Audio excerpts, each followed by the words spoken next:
So hello everybody and welcome to another talk. Today I'm going to be talking with Ernst Wilhelm. Now Ernst is an interesting character for me because he's obviously a software developer of Kala as well, software that I actually use myself. Not that I'm here to promote that specifically, but I mean it is of the sort of professional software that I've got. It's the one that I actually tend to use the most. But could you perhaps, just for the listeners' sake, could you give us a little bit of your background, specifically how you got interested in Vedic astrology? Well, to explain it simply, I'm just going to say it astrologically, and then I'll get into the details. I have an eighth house background, 3 planets in the eighth house, including the ascendant lord, the Atmakaraka, and the sun. And that creates a life that's really full of surprises. And so I came from an athletic background. As an athlete, I really got into nutrition. Later on, that really led me into martial arts really heavily. From there, I really got into natural healing, nutrition, massage, acupressure, reflexology, herbs, things like that. Iridology, which was my favorite. Oh, right. Okay. So I got into all these things. But then when I was finishing my martial arts training, I was moving across the country. And right before I left, I moved out of my apartment, stayed with an old hippie friend. And the last day I was there, he goes, "Oh, you got to talk to my friend. She's an astrologer." And so he hooked me up with her. I talked to her on the phone. And this was back when phone call was 35 cents a minute. So it was expensive. And after 90 minutes of him paying for this phone call, and he did not have a lot of money, he's like shooting me off the phone. And it felt like she was just getting started, right? She was phenomenal. Her name was Nancy, and she lived in Minnesota. And so we started talking, and when I told her I was driving home the next day, and her city was dead smack in the middle of my drive. So she said, "Oh, you can just come over and stay the night and break up your trip, and we could talk a little about astrology." So I'm really psyched. Oh, I'm gonna have more of my chart read, right? So I jump in my car the next morning, super early. I drive 750 miles, and I'm not going to 100 miles an hour. I'm just zooming across the country in my little Datsun Z car. I get to her place around noon. She feeds me lunch. She makes sure it's vegetarian, and she knew I was a vegetarian. We go back and talk, and the whole time I'm thinking, what about my chart? What about my chart? What about my chart? But I didn't want to be impolite, right? Because she's doing all this for free. Then finally, she takes me back to her office, and I'm like, finally, And she pulls out an ephemeris. She pulls out a table of houses, and she teaches me how to calculate a chart. Wow. I'm like, okay, if this is what I have to learn to have you talk about my chart, I'll do it. And so she teaches me how to calculate a chart. Then she gives me, because this was back before most people had computers, right? Mm-hmm. And so she gives me her little course manual. And then it's getting late. She's like, "Well, you have to head out early tomorrow," and puts me to bed at like 8 p.m., right? After dinner. So the whole time, she didn't look at my chart. She didn't read my chart, which was what I thought. She just simply taught me how to calculate charts. Mm-hmm. So I thought, oh, that's kind of cool. And I got home. I read through her course manual really quick, and try to read my sister's chart based on that. And it was like my little sister's chart was a disaster. I was like stumbling along and went, okay. And then I put those books in a box and threw them in a closet, right? At the time I was 21, I think. No, I was still 20 going on 21, right? So I was about to turn 21. Then I move, I have my first girlfriend. I have my first disaster. Okay. And at the end of it all, I call my mom and I say, "Remember those astrology books? They're in my closet. Can you ship those to me?" So she sends them to me. I calculate my chart again. I calculate this girl's chart. I start putting things together.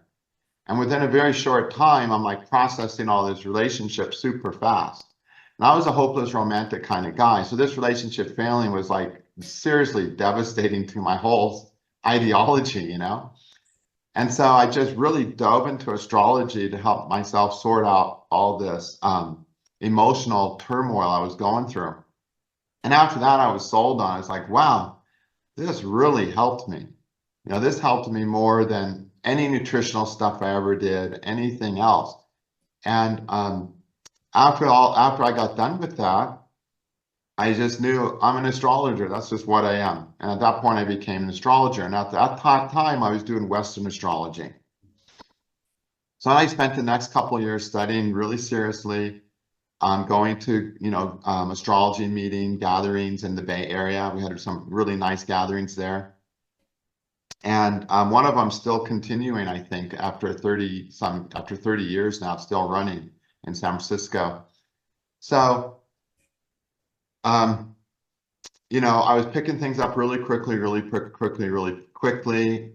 learning to see people's psychology more, their nature, what kind of stresses they're under, really helped me develop a lot of compassion and understanding for people, which I, as an athlete, martial artist, I really wasn't sensitive to before, I was going through a lot myself. And I just kind of saw myself as this, this tangled up ball of yarn that was hopelessly entangled. And here I was trying to untangle every little knot by looking at charts and figuring things out. And inside that was a big, beautiful gem, the real me, the soul, whatever you want to call it. I was never going to get to untangling that damn gem with what I was doing. And that's why I couldn't look at the charts. So at that point, I said, screw it, I'm going to the ashram. And I went to the ashram, and my idea was, if you have a gem in a ball of thread, you don't just, in a ball of yarn, you don't untangle the yarn. You just light it up with a match, burn it, and pull the gem out, right? Right. So that was my mission. I'm going to the ashram. I'm going to burn those tangles out, find the damn gem, be done with it, And so when I while I got there, after a couple weeks of being there, I had a dream where I was basically doing Vedic astrology. I had read one little book on Vedic astrology by Dr. Frawley that was popular and right mixed in with Western astrology books. It was really the only Vedic astrology book you can get back then, Astrology of the Seers. Yeah, most people know that book.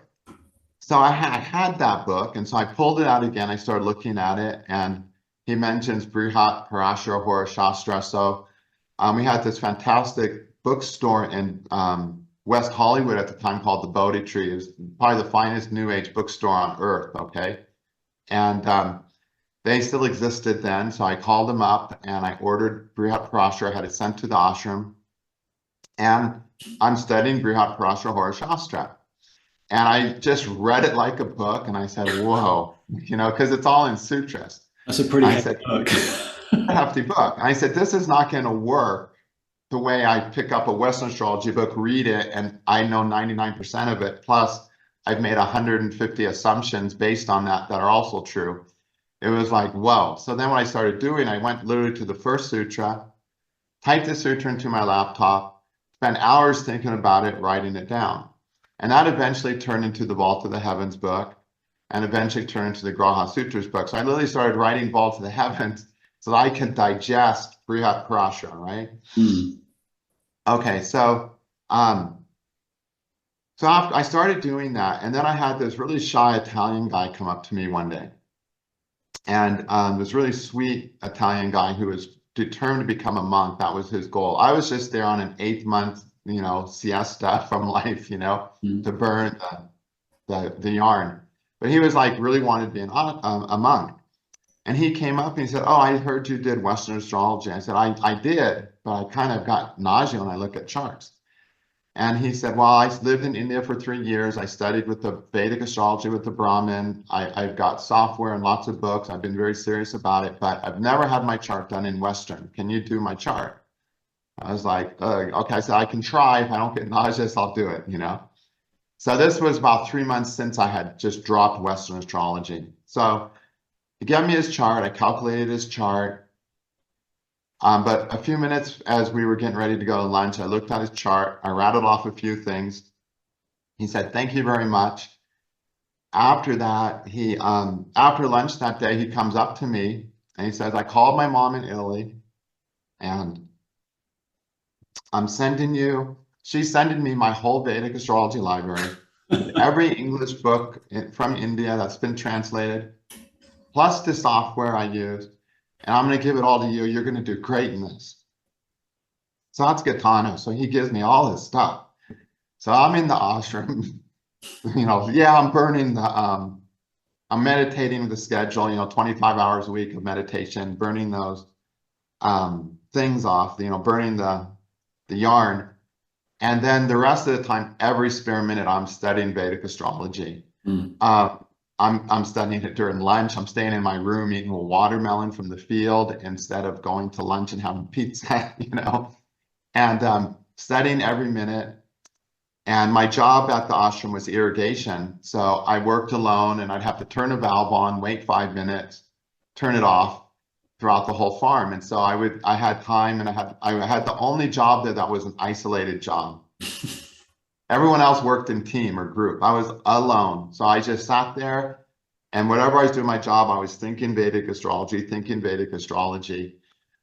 People started hearing I was doing it, would come to me, I would do stuff, and I make these brilliant predictions. I don't even know how I made when I look past in the past, because I was meditating so much. And even though I had very little information, I made some really tough predictions for people. I say tough because after they told me they came true, I looked at their charts and I was like, how did I predict that? I couldn't figure it out a year later, But I was meditating so much, doing predictions. The more you're in a state of peace and centeredness, the better it is. The more crazy life is, the more stressed you are, the worse a person's predictions get, After I left that place, I just moved to a little town and I put up my shingle of doing Vedic astrology, and it just took off from there. Wow. So, but it was a really fun journey. And when I left the ashram, my friend Gaetano, I was totally broke, He gave me $1,000. He said, okay, here's money so you can get rent. I said, I'll pay back. He goes, no, I'm going to be a monk. My family's rich. I'm not going to inherit anything. I don't want anything. It's like, it doesn't mean anything to me, Gives me $1,000, and I used that to move in. And when I started my practice, it was really interesting. I basically took a little piece of cardstock, and I put my phone number. I printed out my phone number on the bottom on little tabs. So a little tab, and I cut these little tabs so you can rip my phone number off the bottom. And I put, just moved to the area, Christmas, New Year's special, doing all readings on donation from December 15th to January 30th, because I got my apartment there like December 5th, right? I just put that on the billboard at the health food store. Okay, and this was in Encinitas, California, which is a self-realization temple town where one of Yogananda's ashrams are. Right. So there's a lot of people into Hinduism and Indian sciences, yoga there. And so people would come. They'd call me up, they'd come. One person gave me $5. One person. One person, worked at the health food store and gives me all these like leftover soaps and shampoos that wouldn't sell, It's like one person paid me $60. One person paid me this. One person paid me $5 for him and his girlfriend reading, And, so I did it, and I said, okay, how much do I need to, how did I do? And I said, well, I did this good. And after that, I literally started doing readings at $45. This was in 1996. Okay. And my rent at the time was $330 a month, $350 maybe. Okay. So that was manageable rent back then. Okay. Right. Or that was like end of 95, beginning of 96. So that's what I did. I started out really small. And it worked really well. I never advertised after that. I've never advertised ever. I never put out, we didn't have internet back then. It was all, a lot of astrologers would put their things in magazines and classifieds. I never did that. From just that one board, that one billboard, yeah, I built my entire practice on that one thing. Wow. And those people who came sent me their friends, and those people sent me their friends, and it just built up. The one guy who paid me $5 for him and his girlfriend, right after I got married, had my first son, where I was totally going crazy for money. So I'm talking like 5 years later, I get a letter from him in the mail with a check for like $1,500. He goes, I just wanted to pay you properly for that reading. In that reading, you said I would be wealthy, and we both laughed. And I am wealthy now, and I just wanted to pay you properly. So I was like, wow. Wow. So it was really nice. And during my times when I did my practice, I charged a rate after a while, but then I decided at one point to just do completely donations. And when I went completely donations, I ended up actually making more than I was charging. Mm. So it was really an interesting time. So yeah, and then after that, I just got heavier into it. At first, it was a lot of fun because I would just soak up all these books. But then after I went to India, I came back from India in 1999 with a Jaimi Sutras book. I had gotten into Jaimi Sutras. I thought, oh, this is the best Jaimi Sutras book. And everything I tried on it didn't work. Everything that was said, do it this way, didn't work. It didn't work. It didn't work. It didn't work. Okay. And then that's when I started realizing that there was all this stuff out there that needed more thorough research, more thorough testing. And I started doing that more and more. By the time 2004 hit, everything that was available to learn that worked, I had learned. And I wasn't satisfied.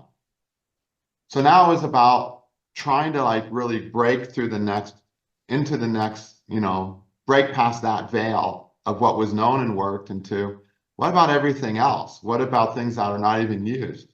What about all the things people are using, but when you actually try it on 10 charts, it works, if you're lucky, on 4.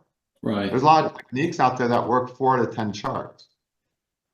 And so I started noticing all the problems Vedic astrology had. And then the joy of just curling up with the book and soaking up trustworthy information was over. It was brutal, hard research, testing, disappointment, research, testing, disappointment, research, testing. I like this, And really, it became a really painful part of life where astrology got brutally hard. And so like my sort of like the love affair where the relationship is perfect was over. And now I was dealing with all the problems in my relationship with Vedic astrology. But I just kept moving forward, working on translating my own Jaimi Sutras, learning how to use Astrology, Avasthas, just started getting into these things that were in the old books that either when I tried to use them the way people said to use them, they didn't work, or nobody was using them. And for some reason, I felt they were important and spent a lot of years developing ways to use them. Like Avasthas, the first time I tried using them was like 2004.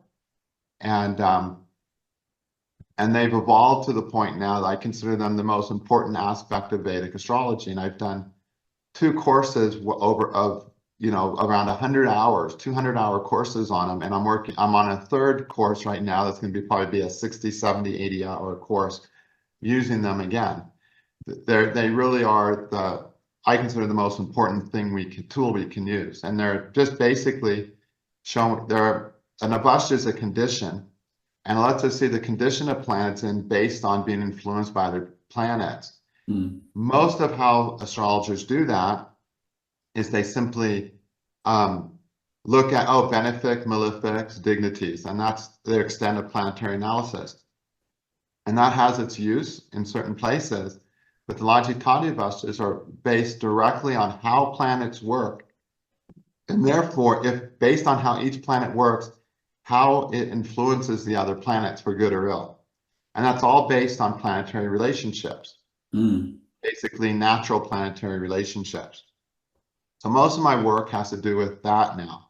Like Sun and Saturn are naturally enemies of each other. So the Sun is the king, he's the kingdom, he's ruling the kingdom.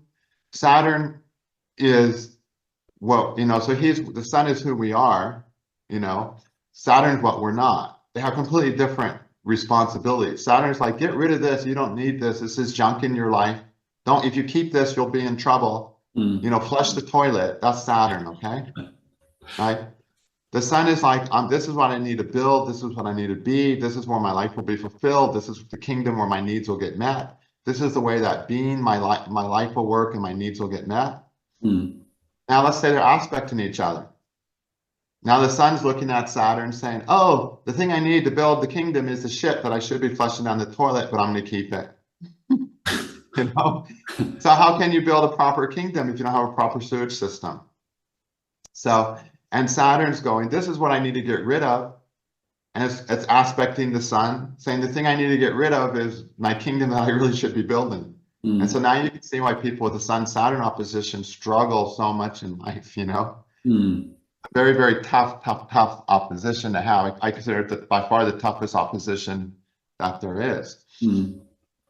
I was going to say there's so many of these techniques, aren't there? I mean, it's like when I've sort of got into it, I just get overwhelmed sometimes with the amount of techniques that are out there. And I found as I've gone on, I've sort of got simpler. I've just found the things that work and stick with those and kind of not worry so much about, you know, and we all find something that's like a special, like you developed the Avasthas like this, you know, you've really gone into this aspect of it, which is kind of interesting as well. It's impossible to use it all. You know, nobody can use it all. Even if someone was brilliant enough to use it all, they could never find the time to use it all on a particular client. And a person, of course, is going to gravitate towards the techniques that work for what they want to do with astrology is what it comes down to. Yeah. And when I teach people, they say, well, what should I learn? I'm like, what you should learn is dependent on what you want to do with astrology. You know, it's not like you learn this and you progress, because there's a lot of things you don't need. You only need 10% of the stuff that I have on my website, for instance, you know, to build a solid practice of astrology with. Can I ask you, would you consider yourself more like a technical astrologer, or are you when you're looking at a chart, is it more about kind of shapes, patterns, you know, are you sort of thinking technically when you're looking at degrees and angles, or is it just the general approach or the feel of the chart? Have you got any particular way you approach? You know, I think that we have to be artists, and I'm not modern artists, classical artists, you know, a real artist. Which means that we have to study scientifically correct principles. And after that, we have to shift into a different mode of being. We can't approach the chart only with those scientifically correct methods, okay? You know, it's just like an artist can't just do what he was scientifically taught to do. He has to bring something extra in, or else it's not art. If he doesn't bring that extra thing in, then what he's doing is he's being a Xerox machine. He's not doing art. Same when we work with people. If we learn the techniques perfectly, and we learn what the teacher says those techniques are going to do perfectly, and the results of those Avasthas perfectly, then when a person comes in with those things and we try to match up that person, we're trying to match that person up to a Xerox copy of some data set. And it's never going to fit perfectly. It's not going to fit good enough, okay? We have to bring in our feminine side, our intuitive side, our perceptive side, that's going to help us see how all that scientific knowledge needs to be applied to them and how it's going to manifest in their lives. And now we're doing a reading for a unique individual, but from a scientific foundation.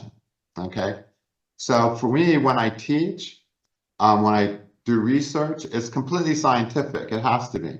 You can't teach something that's not scientific, you know? You know, I see people that might try to teach something that statistically doesn't pan out very well. But when they use those techniques, they have good results because they're very intuitive.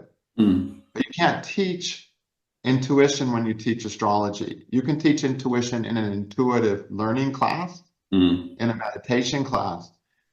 But in astrology, we have to teach what's scientifically viable, what statistically has shown to have good enough results to know it. But then we have to go with the flow during the reading, because a part of us will open up during the reading that is beyond our scientific rational mind.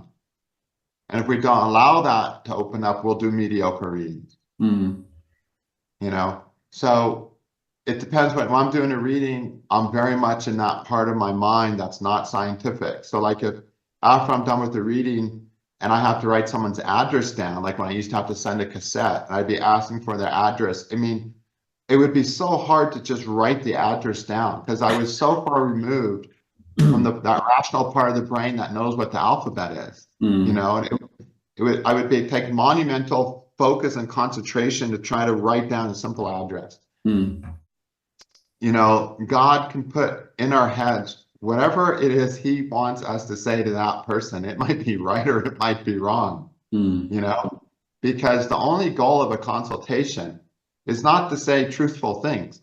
It's to say whatever the hell you need to say to help that person's life. Our goal is to facilitate their life. Our goal is not to sit there and make predictions. You know, there's all these astrologers who are so much into predictive astrology, and they think, my job's to make correct predictions and do 95, 99, whatever % correct predictions, to be a great master. And it's like a sporting competition of how many predictions they can make.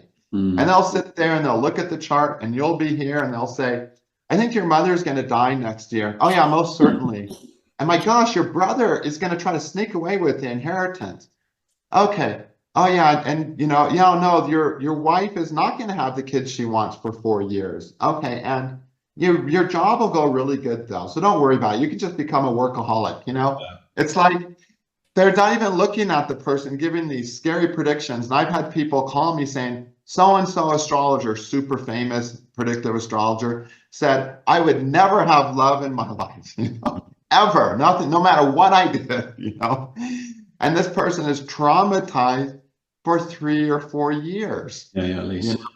So we have to realize that our goal is not to make correct predictions. Our goal is not to make predictions. Maybe it is for some people, but my goal is to facilitate a person's life.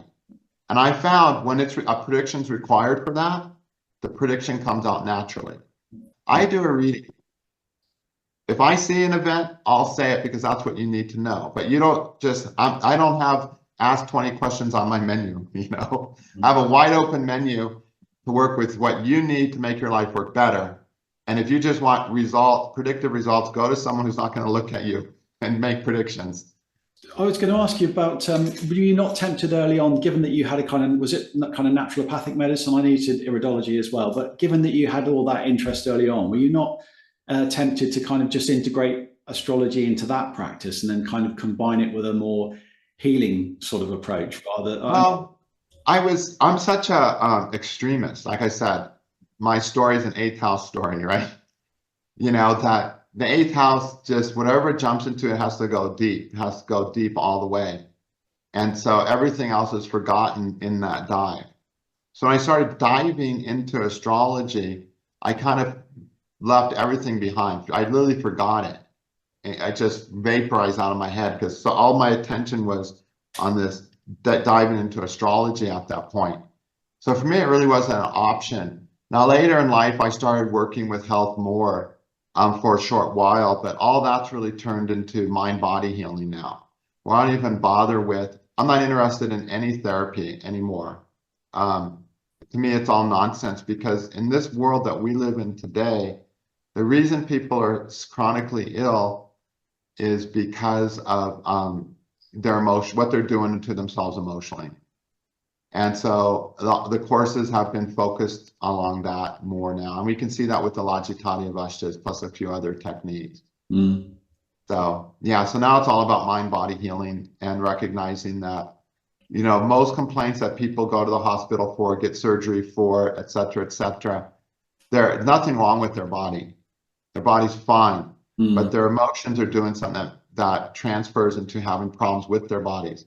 And so when they go get the surgery, it's just a matter of time before it shifts into another part of their body. They have a problem with some other part of their body. And it's never going to end, no matter how many times they get chopped up, how much therapy they get, how many chiropractors they go to, how many massages they get, how much acupuncture they get.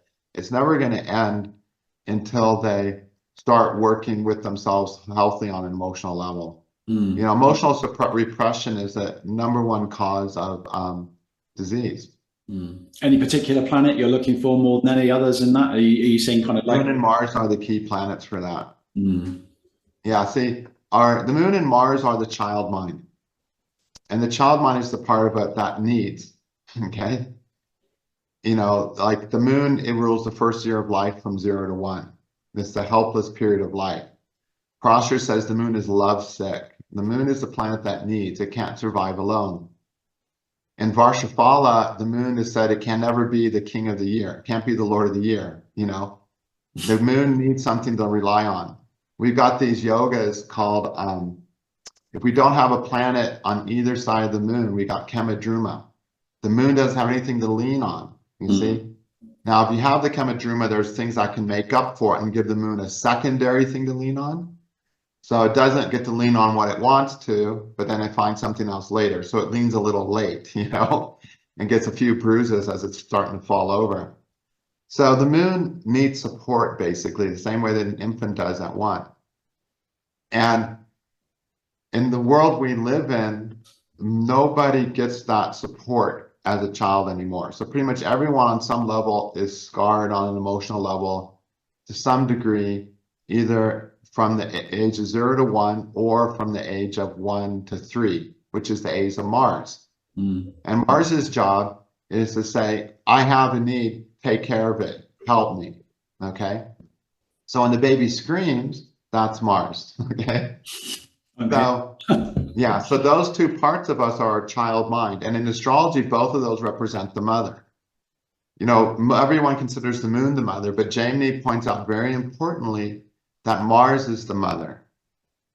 Mars is the mother in the protective caretaking role. The moon is the mother in the role of an emotional connection with the mother. They're both important. Any afflictions to the moon and Mars indicate that there was a trauma, a separation trauma with the mother in the first 3 years of life that has created a type of psychosis. Everyone suffers this to some degree. The question is how much. So everyone has an element of psychosis in this world. The question is how extreme is the psychosis? Now, what psychosis is when we get triggered into a state of separation anxiety somehow. Well, what happens is when there's a separation in the first year of life with the mother, it creates a delayed post-traumatic stress disorder. And we hold up a wall against that. And then one day we have a separation in our more mature life that makes us think the world is in it, that it's all over. It puts us back into that helpless state. So psychosis, as I'm defining it, is when we have a trigger that puts us back into that helpless memory state of the child mind, where it needs its mother to survive. So anytime, you know, we've all seen this, we've all experienced this, where we're moving along and something triggers us, all of a sudden we lose all hope, all faith in ourselves, and it's completely irrational. You know what I mean? Everything is salvageable, but for that moment, for that hour, for that day, whatever, we're stuck in that child mind, stuck in that past trauma of the separation anxiety of the mother. Weirdly, I don't actually do a lot of reading of birth charts, although I sort of did that initially. My interest now is kind of more in Muhurtas. And, you know, I was saying to you when we spoke briefly before, one of the great things I found with your software is that the ease at which I can actually do that. You know, the Muhurta page is really, really cleverly sort of laid out. It's all there for you. It's so simple to use. I mean, are you using that? Are you using that much? Or is that something you get asked to teach a lot? And Muhurta is a bit more of a specialized thing. It's a very difficult part of Vedic astrology. Most people do it so superficially that it's not even worth going to them. You know, they haven't even studied the books on it. I've seen astrologers pick Muhurtas that have big no-nos in them. Like the moon should always be alone. It's a big important thing. And I've seen professional astrologers, you know, one time there was a professional astrologer who they were doing classes, they were doing a conference every year, or, you know, a get together, an education together every year. And after they read my Muhurta book, they said, oh my gosh, I didn't know the moon needed to be alone. I was always trying to make sure I started with moon with Jupiter, you know, but you want the moon alone in a Muhurta because you want something to be balanced. If the moon's with the planet, it's too much about that planet. So you think, oh, I want it with Jupiter. I want it to be all about Jupiter. No, you don't. You need it to be, the moon needs to absorb everything. It needs the whole spectrum. Otherwise, there's going to be an imbalance. So if you get, if you get married with the Moon Jupiter conjunction, your guy's going to have too much Jupiter in life. That's going to imbalance your relationship and cause it to fail. Now, that's nicer than having too much Saturn in your life, having a Moon Saturn conjunction, right? So we have to maintain a balance. Otherwise, things will fall apart eventually. So there's all these very basic principles that most people ignore. And of course, the two important books on that are Kala Prakasika and Muhurta Chintamani.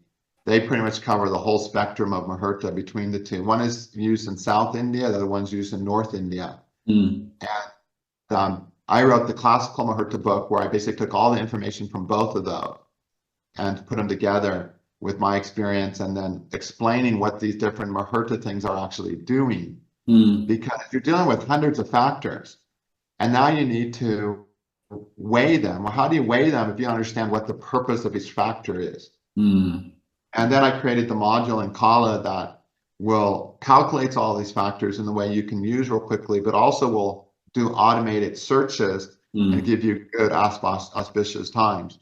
And yeah, the search works great. I use the search all the time. It's really, really good. And it's just so quickly within 10 or 15 minutes, you can usually come out.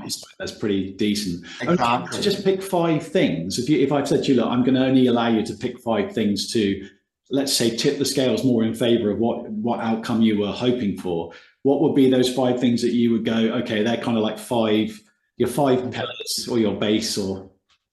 But the most important thing is good Var Tithi Nakshatra Yoga. Okay, Moon always alone. Then you have to avoid certain planets in certain houses. You never want Venus in the 6th and Mars in the 8th. Okay, then and then the general rule after that: get a good ascendant lord and a good ascendant. And the 5th thing is make sure that you've got as many. I consider this like 1 point. Try to get as many of the saving things that you can. So for instance, the sun or the moon in the 11th removes a lot of blemishes. I try to get as many blemish removers as possible. Benefits and strength in angles. Okay. The Navamsha, the Navamsha Lagna Lord in an angle or the 11th. Okay. These are all things that keep things moving forward in the event of all the troublesome things. See, in Muhurta, there's more troublesome things. Yeah. The thing is, one of these good things can overcome a lot of these troublesome things. And that's just how life is. When you try to go do something, whatever you do, invariably there's going to be lots of little things go wrong. The question is, do you still succeed or not? Once we succeed, all those little stupid things going wrong, we're okay, I dealt with it. Because that's life on Earth. There's always more bad Muhurta factor. So you just want to make sure there's blemish removers. One of the big blemish removers is a Vargatama ascendant or Vargatama moon, which means, if I'm saying it for other people, the ascendant or moon are in the same sign in the Navamsha as they are in the Rashi chart. Okay? And that's the main things you want to try to do. And after that, get a good Tara, get a good Nakshatra. But those other things are more important. That's really useful. I mean, I always think of Muhurtas are a bit like, if we look at our birth chart, it's the sort of the time that we elected to be reincarnated. Yeah. So it's like our Muhurta, isn't it? Your birth chart's how much difficulty you've got to overcome. In your birth chart, all those Muhurta factors apply to us. In Kala, there's a pop-up called Kala Jataka, which takes the Muhurta factors and applies them to your birth chart. But basically, the Muhurta factors are just factors of time. They're basically time-based factors instead of zodiacal-based factors.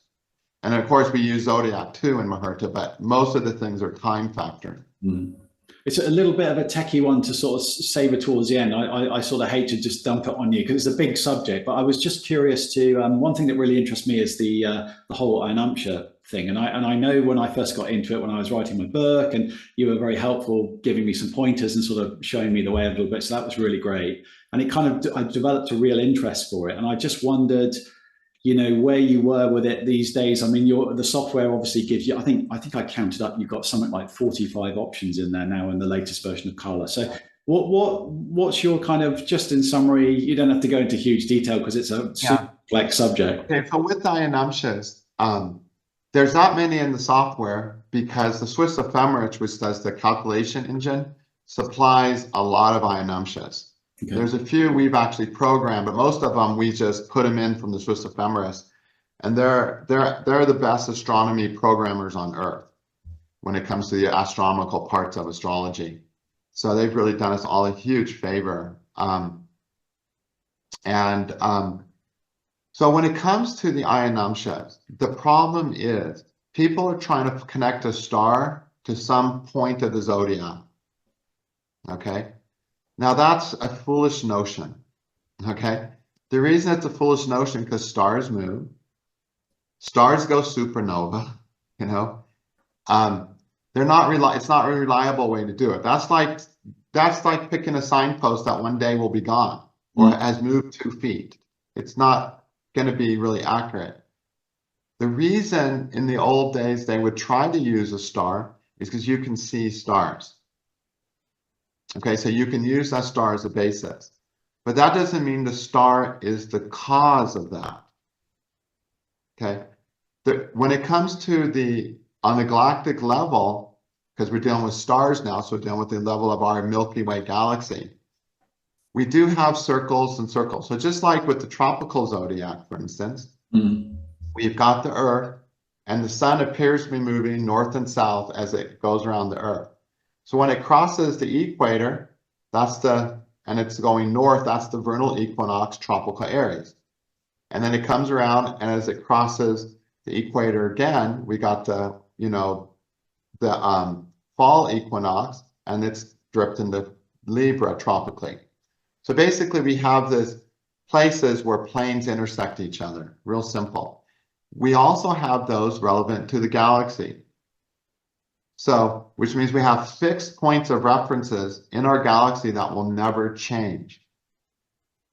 So an Ayanamsa, that's a sidereal Ayanamsa, needs to be based on a fixed something in our galaxy, not a moving star. All the stars are moving relevant to each other. Okay, not very fast, but they are not stable. We have to take the stable points. It's the same way. Say we take Earth and we've got the equinoxes, the equator. That's a stable point on Earth, right? So we can say we can create a zodiac, a tropical zodiac, based on that stable point of the equator and the solstices. But let's say we said, well, let's make the point where it crosses Earth, you know, the tip of Venezuela or something, this part of Venezuela. Well, continents move, right? They don't move fast, but they move slow. Yeah. So one day it won't be correct anymore. That's the same thing we're doing when we try to make a star the marker in a sidereal zodiac. The star is going to move. It's not going to work. So we have a galactic plane. We have a galactic center.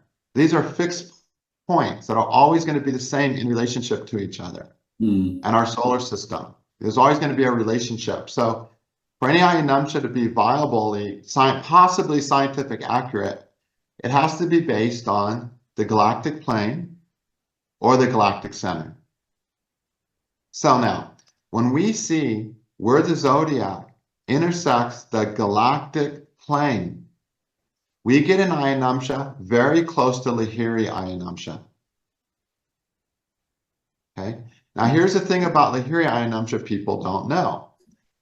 Okay. Lahiri Ayanamsa is based on Sirius Adanta, where it says the star Spica is in the middle of Chitra Nakshatra. And Chitra Nakshatra is equated, the middle of Chitra Nakshatra equates to 0 Libra. So Spica, Chitra star, which is Spica in English, is at 0 Libra sidereally. That's what it says in the Sirius Adanta. It doesn't say Libra. It says it's in the center of Chitra. Yeah. Okay. So astrologers came and put Spica, Chitra on the center of Libra. Then during the calendar reformation, Lahiri suggested, let's use Spica. People said, okay, we can live with that. All right. Years later, He read the Surya Siddhanta, and he realized that the Surya Siddhanta is using something called Dhruva coordinates. Mm. When we adjust that for ecliptic coordinates, it's about a 27-minute difference. So later in life, he said, oh, we should adjust Ayanamsa by about 27 degrees. Now, when we put the galactic plane in the middle of Mula Nakshatra, then we get an Ayanamsa that's 26.5 minutes different than the currently used Lahiri, which means it's exactly, it's an agreement with what the Surya Siddhanta says where Chitra should be. Right. So basically, by using the galactic plane as a reference point, we can create Ayanamsa that supports the correct calculation of Lahiri Ayanamsa. Mm. Ayanamsa everyone's using as Lahiri is not a correct calculation, actually. Mm. Okay, it's 27, about 27. It's actually 26 point some minutes off. By using the galactic plane, we have something scientific and solid. It works fantastic in practice. When I did sidereal astrology, I used that. Mm. And I found it better than Lahiri. A lot of other people used it, loved it, and still use it. And they're still siderealists. I developed that back in like 2001 or something. Right. Okay. Now, why did I pick the galactic plane in the middle of Mula? Because in the Muhurta books, it says to predict the events of the year, predict the events of the earth, the kingdom, the mundane astrology as it's called, when the sun enters Aries is the king of the year. So the Lord of the weekday, when the sun enters Aries, is the king of the year. And the Lord of the weekday, when the sun enters Taurus, is the minister of the year, and so on and so on. And then it says, when the sun enters Ardra Nakshatra, is the Lord of clouds. Okay, the Lord of clouds governs the weather, whether you're going to get rain or not, which was to the Indian culture, which was an agricultural culture, was the most important thing. That no other nakshatra gets a lord in this context. Every other nakshatra is ignored. Why do they pick Ardra? Because see, when the sun enters Ardra, the earth is in the middle of Mula. The beginning of Ardra and the end of Mula are opposite each other. So basically, when the sun crosses the galactic plane, is what they're saying, is the Lord of clouds. Now, if you look at the galactic plane, it's the Milky Way. It looks like clouds. On a dark night, the Milky Way looks like a band of clouds, right? It's such a dense, tiny little star, it's so dense. We call it milk, but you can call it the Lord of clouds, you see? Because it looks like clouds. So the fact that they signaled out Ardra amongst all the nakshatras made me think astronomically there has to be something critical in Ardra. What could it be other than the galactic plane? So we basically orientate the beginning of Ardra to the galactic plane. I call Ardra galactic plane Ayanamsa. All right, so that calculation, which is the galactic calculation, which is scientifically viable, well, relates to supports Lahiri type Ayanamsas, Chitra Ayanamsas. KP is a Chitra-based Ayanamsa. Lahiri is a Chitra-based. They're all roughly the same. Yeah. Okay. Now here's the interesting thing. In the Surya Siddhanta, it says Chitra star is in the middle of Chitra, which equals the beginning of Libra, and Revati star is 10 minutes from the end of Revati Nakshatra. Now, Revati star has the advantage of being the closest star to the nakshatra star to the ecliptic, meaning it's not too far north or too far south. Chitra is the brightest star on the ecliptic. That's why it's a good star to use as a focus star. Not that Chitra starts the zodiac or anything. It's just a good visual star. Revati is a good visual star, even though it's very faint, because it's the closest nakshatra star to the ecliptic, as in respect to north or south. Okay. That Revati is at the end of Revati Nakshatra, 10 minutes from the very end. Okay, now, when we measure Chitra star and Revati star, and we see how many degrees are between them, it's over 3 degrees. But according to Surya Siddhanta, there are 179 degrees and 50 minutes from opposition, almost exactly opposite at 180. But in reality, they're over 3.5 degrees from opposition. So you see, you can't, with the Surya Siddhanta, they give the nakshatra position of all 27 stars for every nakshatra, which means based on which star you choose, from Surya Siddhanta, you can pick 27 nakshatras, 27 Ayanamsas. Some people picked Ardra as the main star and created their own Ayanamsa based on Surya Siddhanta. So what that tells us is the calculations of the stars at the time of Surya Siddhanta was so bad, you can't make an Ayanamsa from them. Because here's 2 stars that it says are almost exactly opposite, but they're actually over 3.5 degrees. Revati Ayanamsa and Chitra Ayanamsa should be the same, should give the same results, but they don't, you know? It's but yet, they decide to scientifically pick one of these stars and say, this is it. Now, here's the funny thing, though. If we put the galactic center in the middle of Mula, so Ardra is opposite the galactic center, then it supports the Revati-based school of Ayanamsas, because that's about 3 degrees and 40 minutes different than the Lahiri-based. So the 2 prominent schools have been Chitra-based or Revati-based. And depending which way we use the galactic center or the galactic plane, we get Ayanamsas that support those. So we have to pick one of those as a sidereal Ayanamsa. Only one of those could be true. Either we use the galactic plane or we use the galactic center.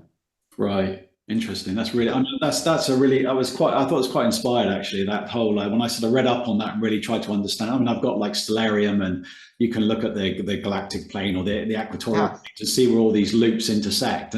But do you think, apart from that Muhurta text that you came across, have you ever come across anything that really made you think that they really did understand about the galactic center was, or the concept of the galaxy? That do you think it's just because I mean, when you see it in the sky, it's quite with a good without light pollution, it's quite prominent here. I can see it quite, and you can see the sort of dark coal sack areas where they can't see anything, but it's quite prominent. Do you think that they were able to sort of intuit that we were part of that, or? Yeah, there's not a lot of clarity on that. You know, most of the cosmology is related to our solar system. There is cosmology related to the galactic center. The galactic center is the Vishnu Navi, the navel of Vishnu, where Brahma sits and creates the whole galaxy. The yuga cycles are all based on galactic motions and galactic lifespan of the Milky Way galaxy. So when the center of the universe, according, that they talk about in their cosmology, is really the center of the Milky Way galaxy. There's nothing outside the Milky Way galaxy. So, but there's not a whole lot. In the Srimad Bhagavatam, they relate the nakshatras into the form of Vishnu, where different parts, or the form of a dolphin, where God is manifest as a dolphin, and different parts of the dolphin relate to certain nakshatras. Well, in that, it's a tropical, the nakshatras are all done tropically, because it's related to the solstices. And at the solstices, they put Dhanishta, for instance. So it's all related to the solstices. So when we actually start looking at the cosmology books from India, everything is done tropically. There's nothing done sidereally. And the only book we have that's definitive about an Ayanamsa calculation is the Vedanga Jyotisha. And it says that it only uses nakshatras. It does not use rashis. And it's basically a book from around 900 to 1100 BC that was attached to one of the Vedas so that the priest could calculate the right auspicious days for doing the rituals. So it's basically a book for calculating out the very basics of Muhurta, the Panchanga. But it's not the Panchanga. They don't even have Vara. They don't even have weekday. They just have Tithi, Karana, Nakshatra, and one other thing. Okay, so, and yoga. Okay. And in this book, it says the Nishta is at the winter solstice. There's no Ayanamsa. They don't say this changes over time. It's very simple. They're saying the nakshatras are tropical.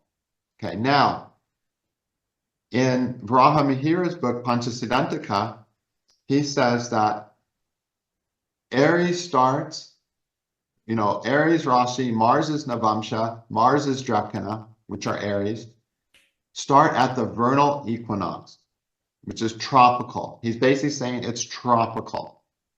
Okay. Then in his book, Brihat Jataka, his astrology book, Panchasiddhantika is the astronomy book, but in Brihat Jataka, he says Ashwini starts at Aries. So if we put both those books together, he's saying Ashwini starts at tropical Aries at the vernal equinox. Because of this, there's people in India who use tropical signs and tropical nakshatras starting Ashwini and Aries at the vernal equinox. I don't agree with that, okay? Because we can't do that based on what Varaha Mihira says in those two books, because he also says there indeed was a time where this star was on the summer solstice. It's not there anymore. We can look out our windows and see it's not. And I have no idea why that is.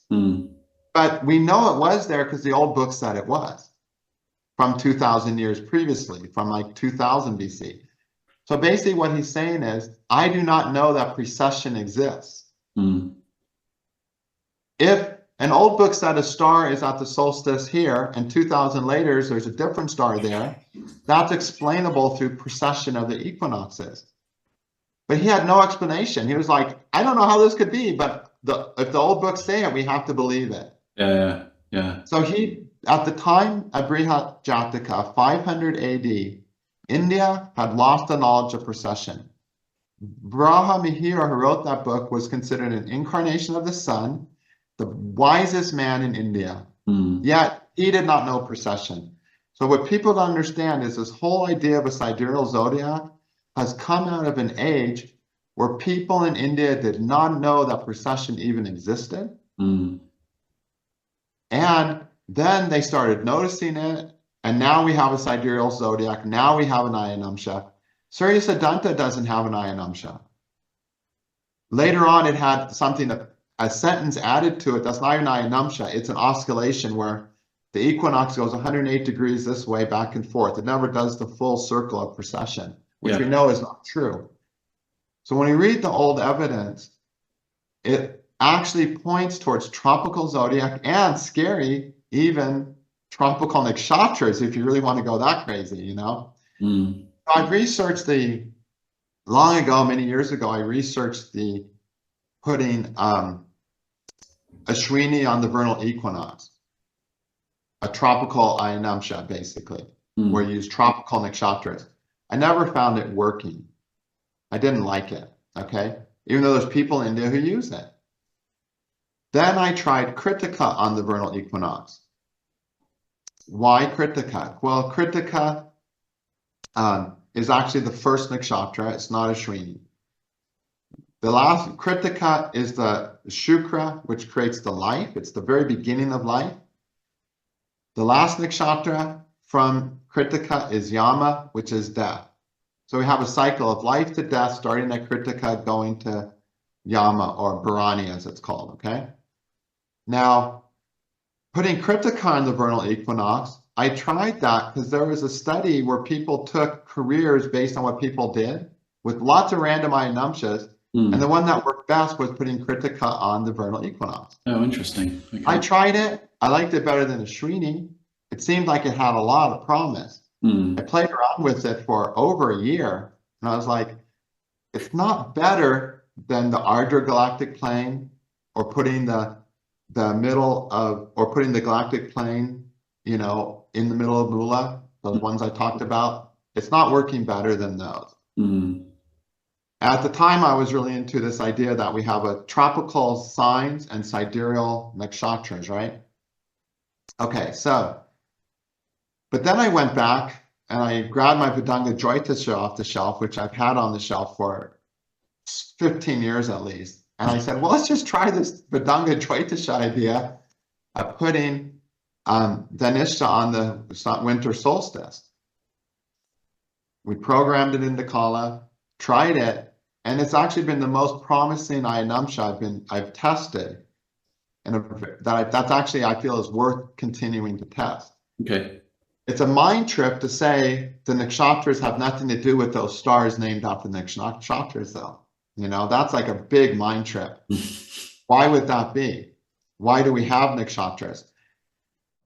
So I've been testing that Ayanamsa more, and it needs a lot more tests. Some people like heard about I was trying Kritika, and after a week of playing with it, they committed to it. I don't commit to an Ayanamsa in less than 2 years, all right? The right girl, yeah, maybe in a week, you know, but Ayanamsa, hell no.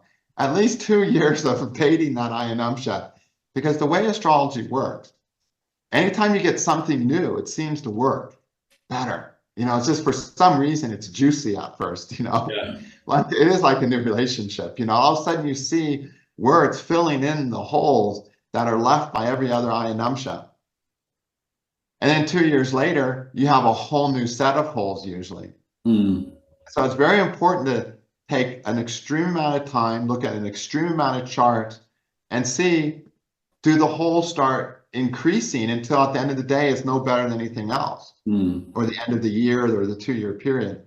So I started playing around with this Ayanamsa, I think about 6 or 8 months ago. So we're still in the very beginning stages. There was an option that's popped up in the Ayanamsa box. So yeah, so and then I programmed into it. I was calculating it manually, but I added it to Kala for the 2023 version.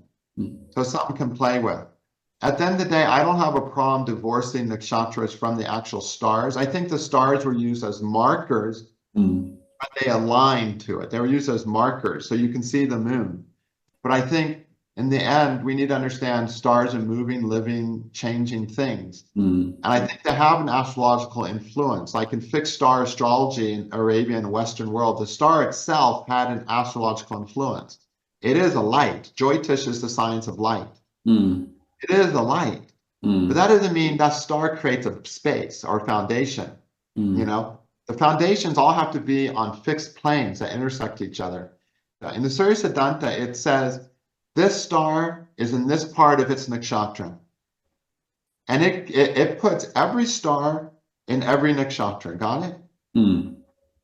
Now, in real life, though, it is impossible.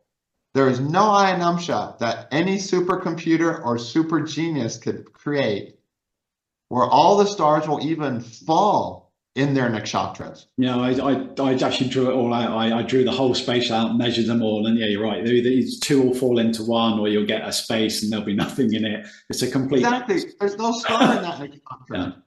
Yet the next star. So these are just approximate landmarks, milestones, just approximate that randomly are there. Okay, we can sort of see by looking up the moon's in next nakshatra because it's around this star. That's all it's good for. So I think the stars have an impact, and that's something we need to study separately. So say you've got your sun and moon, your moon or sun or any planet conjunct Regulus, which is what they call Maga. But we look at Regulus as a star according to fixed star astrology. And there's a lot of lore from the Persian traditions on fixed star astrology, and see if that works. A nakshatra, and seeing nakshatra as simply a segment of space. The same way that the zodiac signs is a segment of space based on dividing a circle up. Just going back to, supposing now, like it's now 1954, you're off to India with your backpack, you want to learn Vedic astrology, you find your seer, you sit down with him and he goes, right, okay, this is how we draw a chart up. Prior to the calendar reform committee, so 1955, what do you think was the most used Ayanamsa in India? If you went back to sort of prior. Really hard to know. I've heard that I think both the Revati and Chitra were very prominently used. The thing with Revati, some people put Revati at the very end of Revati. Some people put it very close to the end. I really think it probably depends what part of India you went to. Right. Like if you India, one part uses North Indian chart, one part uses South Indian chart. That's what we know. But then you go to other parts of India and they use completely different charts. There's this really cool chart that's just written with a bunch of circles. They basically just intersect a bunch of circles to create a chart. It's beautiful. And then there's another one I don't remember. So it's like, and some parts of India only use Ashtatari Dasha. They never used Vimshatari Dasha. So I think it would depend largely what part of India you went to. Interesting. One last thing on the calendar reform of 1950s. The goal of the calendar reform was so that everyone in India would agree on what day was a holiday and what day not to go to work.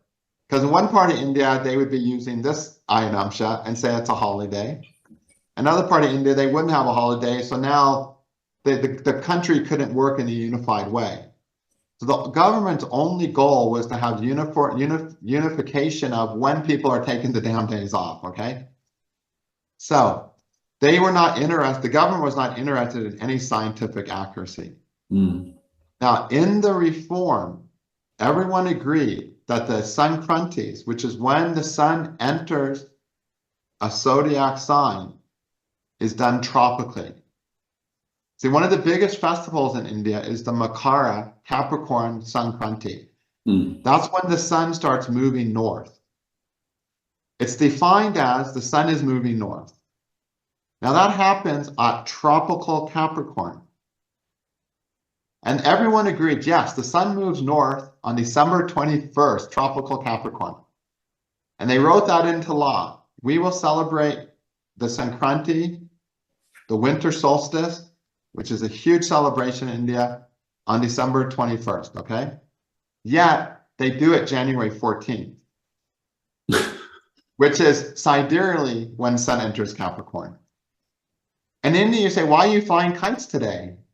Going up, putting things up in the sky. And they'll say, oh, because the sun is moving north today. And you're like, no, it's been moving north for 3 weeks.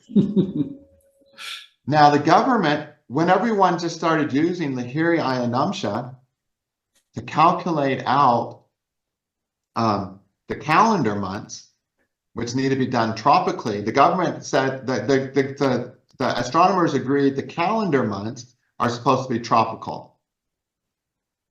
And the Sankranti needs to be tropical. But when it came down to it, everyone just did it sidereally on January 14th. And so the government didn't care to say, oh, it has to be December 21st. So like, if you want to do it January 14th, we don't care, as long as everyone does it January 14th. Now, one person does it the 14th, and the Revati guy wants to do it on the 18th, you know? That's all they cared about. And so they never cared to enforce this. But the law does say, use tropical Sankrantis for determining the calendar months. Now, are calendar months the same as zodiac signs? You can debate that all you want. In India, they were so stuck on celebrating these events 3 weeks off that they've continued to do so. Jyotish was trying to teach the astronomers in his area to calculate the calendar months tropically. They're very clearly defined tropically in all of the astronomy books. There is no confusion about it. In Surya Siddhanta, it says, you know, the solar months are calculated from the solstices and equinoxes tropically. But nobody does it in India, even after they passed the law in the 50s. So this is how scientific India is. I was talking with one guy, and he goes, I said, the sun moves north at December 21st. Know what he said? He said, maybe in the rest of the world, but in India, the sun moves north on January 14th. Wow, amazing. That's Indian science, okay? Now, you can get away with that kind of science with your intuition. But don't call it a science, okay? I always thought it was odd as well, like that calendar reform committee. It's like you've got these 7 guys, I mean, ironically 7, isn't it? One for every planet. You've NC Lahiri, it was only the secretary. So I always wondered why it ended up getting named after him. Why didn't they call it, I think the chairman was a guy called, is it MN Saha? I've written it down here. But yeah, I mean, why did they call the Saha Ayanamsa or something? Why Lahiri? Or why did they just not call it Chitra, which is what it was based on? Yeah. It's a fascinating topic. I mean, the more it's taught me a lot about astronomy as well. You know, looking at the sort of precessionary cycles, and even that's not sort of fixed. You know, kind of periodically speeds up a little bit, slows down a little bit, axial tilt, the Earth sort of the North Star. Exactly. There's so many things that are being brought into the equation. You think, wow. In fact, the more you learn about it, the more it undermines your faith. Yeah, the more you learn about the current state of astronomy and astrology, the more you just want to start casting tarot cards, you know. Well, I had that in Sri Lanka. I studied in Sri Lanka for a while, and that's where I did my main kind of internship over there. And I was interested in meeting all the local astrologers and just seeing what they were up to. And nearly all of them only wanted to read that palm. They're not really. I said, "What about the chart?" No. We just do it all with hand. It's fine. Oh, it's really true. When I was in India and I would go somewhere and people say, "Well, what do you do?" I said, "I'm an astrologer." Their hands just shoot out. They're like, they go like this. I'm saying, "I'm an astrologer, not a palmist." They're like, "I know." And they're like putting their palms down. I go down to the bookstore and I get every palmistry book I can find on English. And I do this crash course. And next thing you know, I'm spending all my time reading palms in India. Brilliant. You know? So that's what they expect. And what one palmist told me is that what they do is they get the Janma Rashi, the moon sign from the person. And while they're looking at the palm, they time things based on the gochara of the planets from the moon. Wow. And that's the most prevalent technique used in India is the planets transit from the moon. And I've seen Brahmins from India, you know, look at someone's chart or look at their moon and say, "Oh, you have this planet in this house from the moon, your father will die." 6 months later, the person says, "My father didn't die." 5 minutes later, someone walks in with the same Saturn transit about to happen, and they say your father will die. They don't even research why the father didn't die last time. It's just done so much by rote in some areas of India. When I was in India, Rajiv Janji, who's a brilliant astrologer. Why is he brilliant? Because this guy is centered. You know, missiles could be bombing off. His wife could be taken away by bandits, and this guy's like this, you know? He's centered. And when he looks at a chart as a result, he's focused and he's centered. He knows simple astrology. He knows some good solid tricks, and he's centered. And I've never seen this guy miss a prediction, you know? Yeah. Now, he told me there's 3 kinds of astrologers in India. He said there's a family astrologer. You know, the family tradition astrologer. He goes, most of these astrologers are not good. He said most of these people only do it to make some money. They're not really into it. They're not developing it. They're not scientific about it. Then he said, there's the street astrologers who are mostly frauds and just trying to sell remedies and gems. And then there's the people like Dr. Charak, people like so-and-so, who don't even come from family backgrounds of astrology. They just fell in love with astrology, and they're the ones who are truly doing the best astrology in India these days. We're the same people. Well, we're just the people. We don't have the ancestral lineage. We just fell in love with astrology, and we're trying to make it work as best as we can through logic and intelligence and wisdom. And it's all these scientists, you know, these engineers from India, people like K.N. Rao, these scientists who just want to do astrology, that are bringing astrology into the next age, basically, raising it up. It really seems to be that way. It's really interesting. When you do palmistry in India, the #1 teacher of palmistry in India is Chiron. Okay, now India has a rich history of palmistry, but palmistry left India through the Gypsies, came into Europe, and then came back with the British with full force. So there is classical Vedic palmistry. I've only managed to find one true classical book. I can't remember the name of it. It's very different. It's very different. Like it doesn't. No, we have this idea of what fingers rule what. This book does not support that. It supports what the Buddhists use and the elements they use, where this is ether and it descends to where this is Pinky's earth. Yeah. So this would be your Saturn. But in ancient classical Indian palmistry, this finger had nothing to do with anything related to Saturn. Right. Interesting. So the terminology has all gotten distorted, but that's the palmistry that's most commonly used in India now. So we need to understand that we've been living in a global culture longer than we want to admit. Mm. Even when Alexander went into North India, 300 BC, we were having a global culture. And this has changed the astrology of India. Mm. And people like to think, oh, it's pure. It goes back thousands and thousands of years. It don't. Things changed during Alexander the Great. Things changed during the British occupation. Things probably changed during the Muslim invasions of the 700s and so on. It's not as pure as we like to think. We need to not believe blindly. We need to take responsibility for making astrology the best science it can possibly be. Mm. That's why I asked you earlier about whether you were kind of more of a like a technical astrologer or kind of doing it more intuitively. A friend of mine who was very good at Western astrology who subsequently got into Vedic. And he used to say to me, you know, he treated the charts a bit like a kind of scrying glass. You kind of look into it and the patterns will speak to you. But he said there's nothing wrong with getting the technical side right as well. He said, because it'll only improve it. So he got into that way of thinking. Of course, he was still very intuitive, but he was also looking at the technicalities of it. And that's subsequently what got me into the Ayanamsa story. You know, the first time I met him, he said, well, what Ayanamsa are you using? And then I sort of just said, well, the same as everybody else. And well, but why are you using it? And I thought, and that was the sort of beginning of that sort of deviation from the, you know, or just looking at it in a different way. That's why it was so good to see what you were doing at that time, because obviously you're somebody that's really gone into that, and, you know, you were openly speaking about it and lots of different ideas. And I just found that really inspiring. So that was fantastic. Yeah, and it was great to see you come up. I rarely get people who really try to understand something as critical as this, you know? And so, yeah, I remember those conversations we had years ago, and it's such a rare thing. I might have a conversation like that every 3 or 4 years with somebody. So if people are interested in getting in contact with you or sort of learning more about your work, where's the best and how's the best way to go about contacting you? Yeah, I mean, I do have a lot of stuff on YouTube to get people's feet wet, but all my main courses are at astrologyvideos.com. where basically you subscribe for $29.95 a month and watch as many videos as you want. There's well over 1,000 hours of videos, and all of them are, you know, big courses.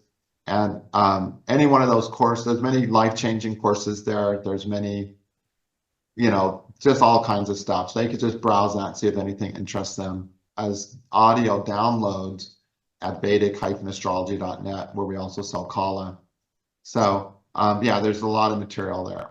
I highly recommend Ernst's book, the Vault of Heavens, and your Muhurta book, and your Core Yogas and Graha Sutras. Are they all still in print? Are they still available? Yeah, they're all available digitally, if not in print. Some issues came up with the printing on some of them, so I need to make some corrections before they can be in paper form again.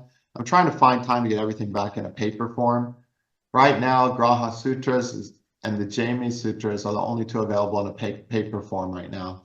Okay. The other ones you have to get digitally, but I'm trying to find time. I just don't know when I will. I have to ask you that those, you know, the first one, Vault of Heavens and the Graha Sutras. I mean, it's an amazing finish for a book where it's like hardback. You got that kind of faux leather look. There's gold embossing. I mean, they must have been a real pain in the backside to get. No, it was great to get those done. I spent a lot of time finding the paper for the hardback. You know, back then I had this dream of having these nice library of hardbacks, and I wanted all the spines to match and fit. And because you know, I'm a book lover, I love an old set of books, and I wanted to create that feeling. Unfortunately, what happened when I did when I did Vault of the Heavens, I wasn't really known that well. And I published that book in 2001. I was selling it through bookstores, through New Leaf. It was selling relatively pretty good. And I sold out of the first print batch. I have to get a sizable print batch to print hardbacks to make it worthwhile in 3 years. After that, they started showing up at Amazon for $250, okay? Yeah, and I think some people told me they've seen it for $1,500 in hardback. It's not worth it. Just get the digital one. Wow. Yeah, crazy, right? So when I published Graha Sutras in 2006, I published the same amount It took me 10 years to sell out. It's by far the better book. And at that time, my goal was to do the Graha Sutras, the Rashi Sutras, Nakshatra Sutras, and kind of create this library of expanding Vault of the Heavens essentially into a true big library. But then since it took 10 years, I'm lugging around these books, you know, across the country when I move, just boxes and boxes of books. I realized that people were not as interested in books anymore. So I couldn't afford to pay that much to get the books printed and have it for 10 years. I needed those books to sell in 3. I was way more successful, way more students, making way more money in my life otherwise, but nobody wanted to buy that book. I don't know if it was because of that book or people thought that they didn't need to know about the planets, you know? Like that book is a critical read because so much what people know about the planets is based on bad translations and they're incorrect basically. So that was a big disappointment. And so since then, I've just been doing everything on video, but now I have a ghostwriter, okay, who's basically editing the video subtitles into book form. And what we're working on right now is the Rahu Ketu course, which is like a 110 video course, is all going to be boiled down into, not even boiled down, it's all going to be written out nicely into it's probably going to be a 500-page book on Rahu and Ketu. Like every interpretation you can think relevant to them. So I do want to continue creating more books from the videos where they're basically turned into books. I don't like to watch videos myself. I want a book when I learn. I just learn better reading than hearing. So I understand a lot of people want books. Unfortunately, we don't live in an era of books anymore. But I still hope to do that. And if things go well, I'll try to create those hardbacks again. I know the printing industry has gone insane due to materials costs, and it would probably cost me more than probably 3 times to print that book. Well, maybe not 3, but a lot more to print it than it did in 2006 when I printed it. How much? So, yeah. And we'll just see what I can pull off. Well, I mean, absolutely amazing. Thank you very much for your time. I appreciate you coming on and talking. And best of luck with it all and keep up the good work. Thanks for having me. It was really good to see you. Bye-bye.